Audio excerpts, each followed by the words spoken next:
आता मिसळ पाव बनवण्यासाठी मी सगळे मसाले घेतलेले आहेत आणि आपल्याला काय काय लागणार आहे सर्व ते मी घेतलेलं आहे. प्रथम हे मी वाटाणे, हिरवे वाटाणे घेतलेले, अगदी मस्त चांगले शिजलेले आहेत. हे पहा, हे वाटाणे मस्त मी आधी शिजवून घेतलेले आहेत. मीठ टाकलेलं आहे, मीठ आणि हळद किंचितशी टाकून मी शिजवून घेतलेले आहे. एकदम पण जास्त पण नाही, त्याचा एकदम गाळ झाला पाहिजे, असे बोटाने चेपतील असे शिजवायचं थोडस. आणि त्याच्यासाठी ही ग्रेव्ही करायला लागणार आपल्याला 1-2 मोठे कांदे मी बारीक चिरून घेतलेले आहेत, उभे असे पातळ, आणि 2 टोमॅटो चिरून घेतलेले आहेत. लसणाच्या पाकळ्या 5-6 घेतल्यात, आल्याचे 2 छोटे तुकडे घेतलेत. ह्याची आपल्याला ग्रेव्ही करायची मिसळ बनवण्याकरता. हे लाल तिखट घेतले 2 चमचे. आता ह्या चमच्याने मी सर्व प्रमाण घेतले मसाल्यांचं. आता मिसळ बनवण्यासाठी हा स्पेशल मी मिसळचा मसाला घेतलाय, हे 2 चमचे घेतलाय मिसळचा मसाला. बाकी मी जिरा पावडर घेतले, ते अर्धा चमचा घेतले, अर्धा चमचा धणा पावडर घेतले, अर्धा चमचा हळद घेतले, आणि 1 चमचा मी गरम मसाला घेतलाय. आणि हे आपल्याला बारीक ग्राइंड करून घेतले मी कांदा, एकदम बारीक असा. कोथिंबीर घेतले चिरून, लिंब घेतले, कढीपत्ता, हे मिक्स फरसाण घेतले मिसळ बनवण्याकरता, आणि हे असे नरम पाव घेतलेत.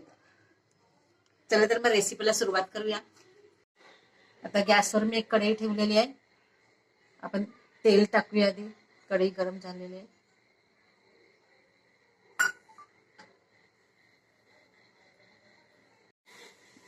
अर्धा चमचा जिरं टाकले, अर्धा चमचा राई टाकली.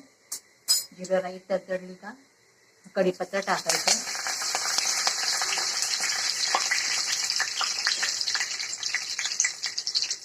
आता ही आपण टोमॅटो कांद्याची ग्रेव्ही केलेली ती टाकायचं.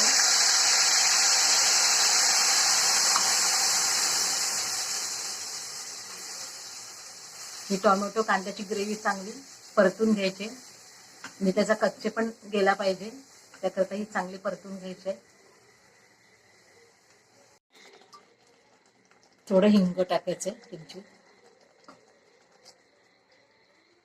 आणि ह्याच्यात आपल्याला आता लाल मिरची पावडर टाकायचं.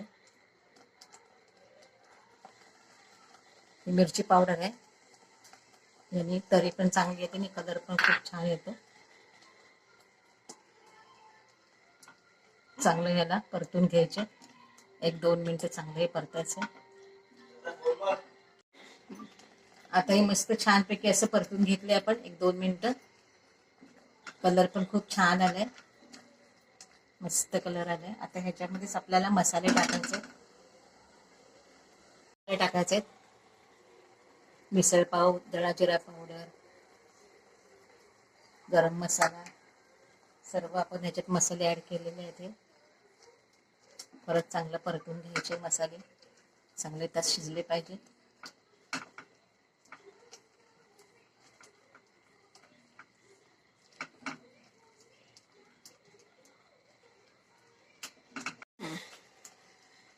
आता या ग्रेव्ही मध्येच आपण हे वाटाण्याचं पाणी टाकायचंय, वरचं आधी वरचंच पाणी टाकायचं आहे.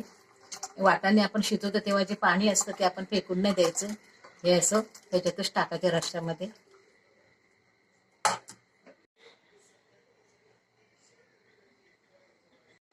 तर ग्रेव्ही चांगली शिजलेली आहे मस्त. ह्याच्यामध्येच आपण आता हे वाटाणे टाकायचे.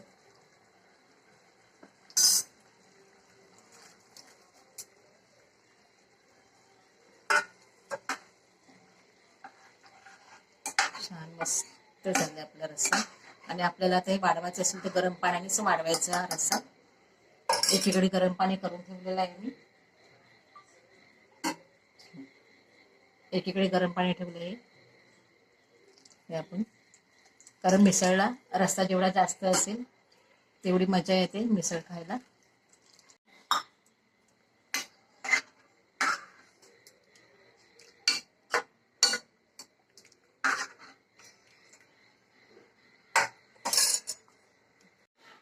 तुम्हाला जर वाटत असेल रस्सा कमी पडतोय तर आपण आणखी 1 ग्लास पाणी टाकायचंय.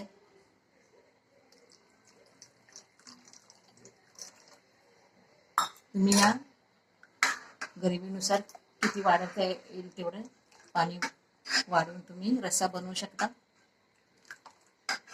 आता याला चांगला कड येऊन द्यायचे. त्याच्यात आपल्याला मीठ टाकायचे अंदाजानुसार.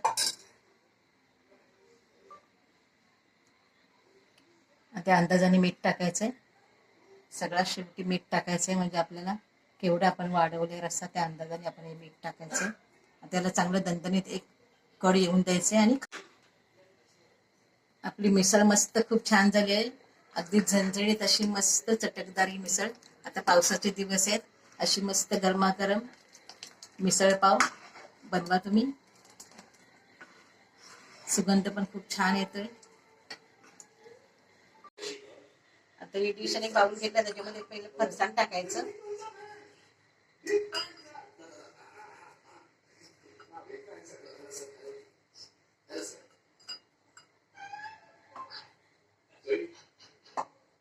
याच्यावर आपल्याला असा रस्सा ओतायचा. हा मिसळचा रस्सा ओतायचा.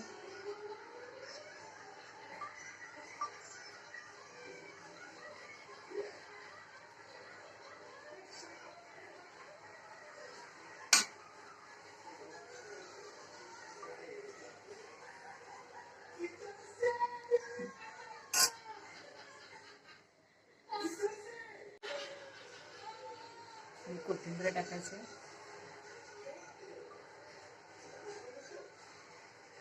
लिंबाची फोड.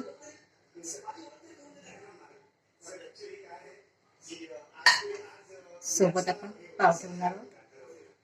मस्त मिसळचा रस्सा आणि पाव, असे मस्त झणझणीत मिसळ पाव बनवा तुम्ही, ट्राय करा.